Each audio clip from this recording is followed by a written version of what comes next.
Hello everyone and welcome to Don't Be Bored and another top 5 list, although there's actually 6 on this one. This is all about small board games that you can gift to others and, well, they're relatively cheap as well, so you're not even breaking the bank, so you can get this as that small gift for Christmas. So these are in no particular order, but this would be my number 1 recommendation because I think Love Letter deserves its spot in pretty much any gamer's collection. It's a fantastic sort of micro card game, and what I mean by that is it's made up of like 20 cards and that drives the game. Yes, there's some point scoring tokens, but you can play this and it's super portable. It's also super cheap. It comes in this sort of drawstring little bag. The cards and everything fit nicely within it, so super small.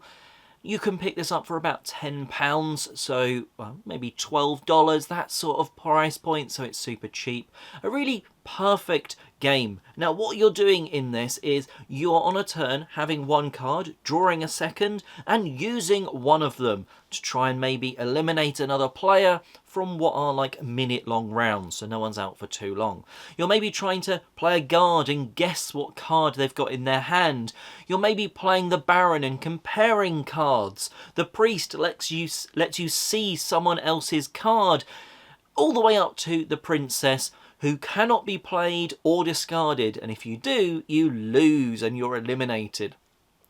You're trying to either stay in with the highest valued card or get everyone else out in a round to win a point. Super fast, super fun, and a great little game that you can gift someone. That's Love Letter. Next up, we have a card game called L.L.A.M.A. Again, a small box, almost the size of maybe like a double deck box of just standard playing cards. That's the sort of size you're talking here. A nice family-friendly card game here with a bit of push your luck and some cool point scoring going on. Effectively, you're looking at your hand of cards, and on your turn, you can play a card to the middle pile that's either the same number or one higher. And it goes 1, 2, 3, 4, 5, 6, 7, and then llama. Now, that all makes sense and then loops round, so if it's on llama, you can either play another llama or play a 1 and start that loop off again. Now, if you can't go, you can either drop out or take from the draw pile, adding to your cards. Maybe you want to do that, maybe you don't. If you can get out all of your cards first, the round is over and everyone else is going to be scoring points based on the cards still in their hands, and in this case, points are bad. Also, if you're the person to go out, you get to put one of your point chips that you've earned from a previous round back into the point pile in the middle. But it doesn't specify what. Now, there's 2 types. There's 10s and 1s. And yes, you can put a 10-point chip back into the middle and have lost 10 points. And it's like golf, you want the lowest score possible. A really cool, easy to teach, sort of very simple card game. Small box, relatively cheap. That's L.L.A.M.A. Sea Salt and Paper has certainly been sort of the hotness in the last few years. Maybe you're not hearing about it quite as much anymore, but it is still a fantastic small box card game. This one does sort of have a little bit more to it than, say, Llama. You do need to go through what the different cards do. There's a few different powers when you've got a pair of these things. Maybe you get a pair of this and it allows you to take the top card from the deck, or one from, have a look through one of the piles of this discard piles in the middle and take one of those. And there's this really cool point in the game where, as you've got so many points, you can carry on playing or you can end the round and say, yep, this is how many points I've got, I'm ending the round. Or you can push your luck and say, I'm going to end the round, everyone else gets one more turn, but I think I've got enough points that I'm going to get bonus points if I've pushed my luck and I still beat you. But you also, if you've pushed your luck and someone else has more points than you, you will not get many points that round. You'll lose a lot of what you've built up. A really cool one where you're trying to get these like pairs or sets, like you're trying to collect a couple of penguins because they're worth more if you've got 2 in your hand. There's some stealing of cards, but not much, which would have put me off. A really fun one if you've not played this. It's certainly deserving of the hype because it's a cool, small card game, portable, relatively cheap. That's Sea, Salt and Paper.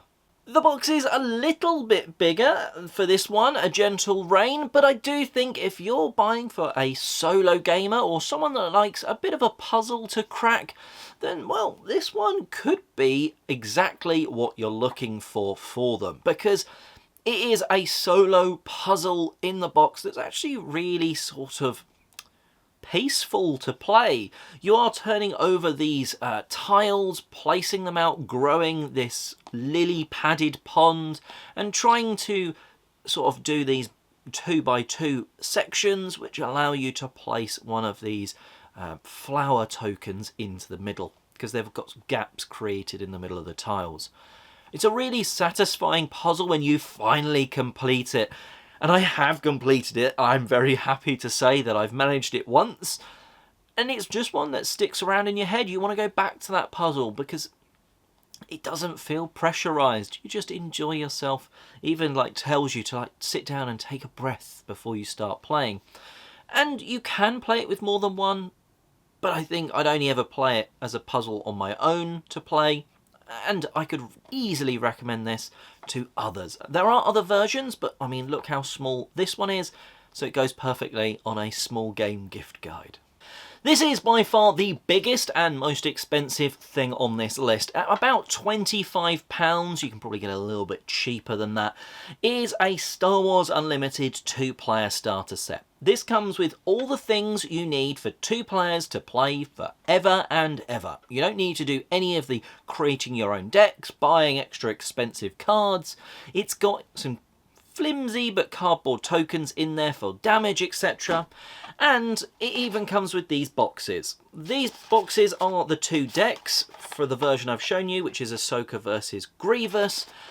And that is all you need. That will hold the 2 decks and all of the tokens that are provided in it. So really, once you've finished unboxing, super small box, I would say, as a game.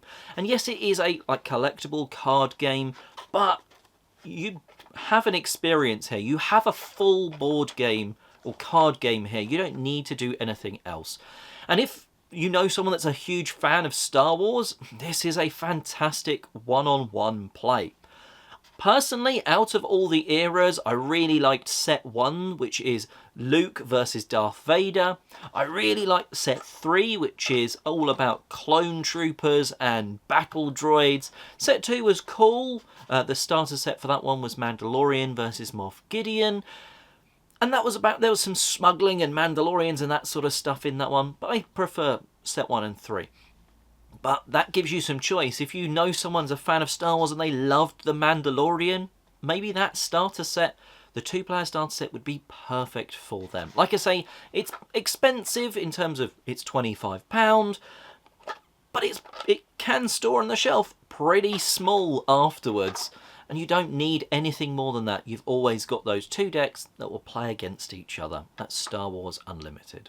And last but not least, for one of those quick, fun, sort of snappy games, literally snappy, is Taco Cat Goat Cheese Pizza. This is the sort of one that you'd get for those people that want to play games but not seriously at all. It's a small box which is effectively a snap style game as you're playing these Taco Cat Goat Cheese Pizza and more cards into the middle. So when you play a card, the first person plays one and says taco. If it's not a taco, you carry on. The next person says cat and plays the top card of their deck. You don't know what it is until you've played it. Let's say it is a cat, everyone slaps their hand in on that central pile. There's a few twists though. Yes, you go through Taco Cat Goat Cheese Pizza over and over again until it is, but there's also some special ones. There's a narwhal, a gorilla, and the other one is, well, you're not going to hear it, but groundhog, you hit the table.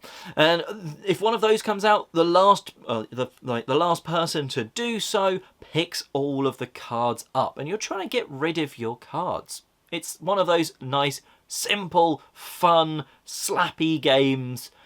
It's just good fun and a really small portable box or small gift box that you're going to wrap up.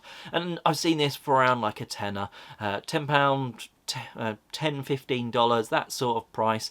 There's a few different versions. I don't think it probably matters which one. I think there's even a kids one. But yeah, to round out a list of games that I think if you're going to get that for someone that's not looking for a serious game but a bit of fun, well, I think people would enjoy that. So there you have it. There's some games that I would recommend if you're wanting to give someone a small board game based gift.